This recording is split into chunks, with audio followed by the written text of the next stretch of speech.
हम प्रीपोजिशन के अंदर एक्रोस प्रीपोजिशन का अध्ययन करेंगे। एक्रोस का जो मीनिंग होता है, जो अर्थ होता है, वो है आर पार, या हम कह सकते हैं उस पार, यानी एक छोर से दूसरी छोर की तरफ, यानी दूसरी छोर का यहाँ मीनिंग होता है, या हम कह सकते हैं आर पार का। कौन सी कंडीशन है? सबसे पहले नंबर फर्स्ट में देखिए, किसी चीज के दूसरी तरफ के जो अर्थ होता है उस समय वहां एक्रोस प्रीपोजिशन का यूज किया जाता है। यानी जो हमारी चीज, हम जिसके बारे में बात कर रहे हैं, वो चीज कहाँ है?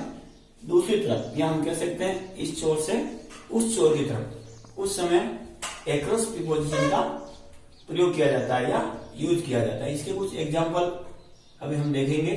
सबसे first number, she lies across the river, वह रहती है एक्रोस द रिवर, यानी नदी के दूसरी तरफ रहती है, ये हम कह सकते हैं, या नदी के उस पार रहती है। तो यहाँ अर्थ समझ में आ रहा होगा आपके, यानी एक्रोस द रिवर या नदी के दूसरी तरफ या उस पार।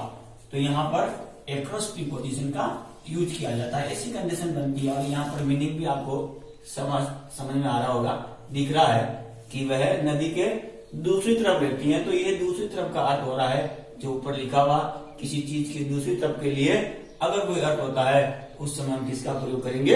एक्रोस प्रीपोजिशन का प्रयोग करेंगे, जो ये उदाहरण के माध्यम से समझ में आ गया।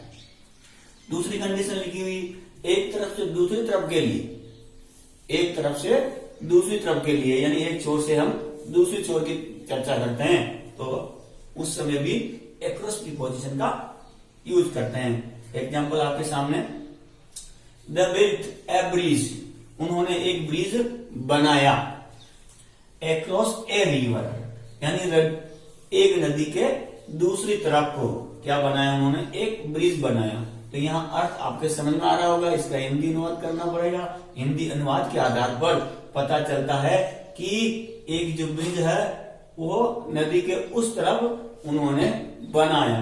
तो यहाँ पर अर्थ समझ में आ रहा है एक तरफ से दूसरी तरफ के लिए, इसलिए यहाँ पर भी एक्रोस प्रीपोजिशन का प्रयोग किया गया। ठीक है जी। नेक्स्ट थ्री कंडीशन, किसी क्षेत्र में एक तरफ से दूसरी तरफ, एक तरफ से दूसरी तरफ का अर्थ होता है, उस समय भी एक्रोस प्रीपोजिशन का यूज किया जाता है। आगे दूसरा लिखा हुआ, या हम कह सकते हैं उसको विपरीत दिशा में गति दर्शाने के लिए भी एक्रोस प्रीपोजिशन का यूज किया जाता है। इसका एक एग्जाम्पल हम देखते हैं। द थीप रेन, चोर दौड़ा, एक्रोस द फील्ड, कहां दौड़ा?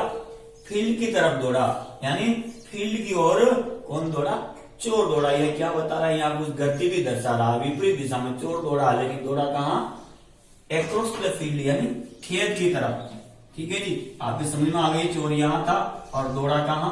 खेत की ओर दौड़ा, दूसरी तरफ वो दौड़ रहा है, एक तरफ से दूसरी ओर, यहाँ पर अर्थ हो रहा है, इसलिए यहाँ पर भी एक्रोस प्रीपोजिशन का यूज किया जाता है। ठीक है, कुछ उदाहरण आपके सामने। There are many bridges across the Ganga, वहां पर बहुत सारे ब्रिज है एक्रोस द गंगा, यानी गंगा के किनारे, गंगा के तट पर, या गंगा नदी यहाँ प्रयोग किया गया है, यानी गंगा के उस तरफ या गंगा की तरफ बहुत सारे क्या है? ब्रिज है।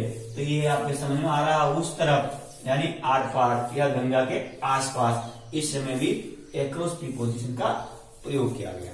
अंतिम example, A battalion was ordered, एक बटालियन को आदेश दिया गया, टू मार्च, मार्च करने के लिए, एक्रोस द बॉर्डर्स, यानी बॉर्डर के पार, बॉर्डर की तरफ। यहाँ आपके समझ में आ रहा होगा एक्रोस का प्रयोग हो रहा है, क्यों हो रहा है? यहाँ बॉर्डर की तरफ, यानी जो सीमा है उसकी ओर या उसके आसपास क्या किया गया? उसको मार्च करने का आदेश दिया गया। तो यह हिंदी अनुवाद से समझ में आ रहा है, a battalion was ordered to march across the border, एक बटालियन को मार्च पास करने के लिए आदेश दिया गया। और कहा दिया गया?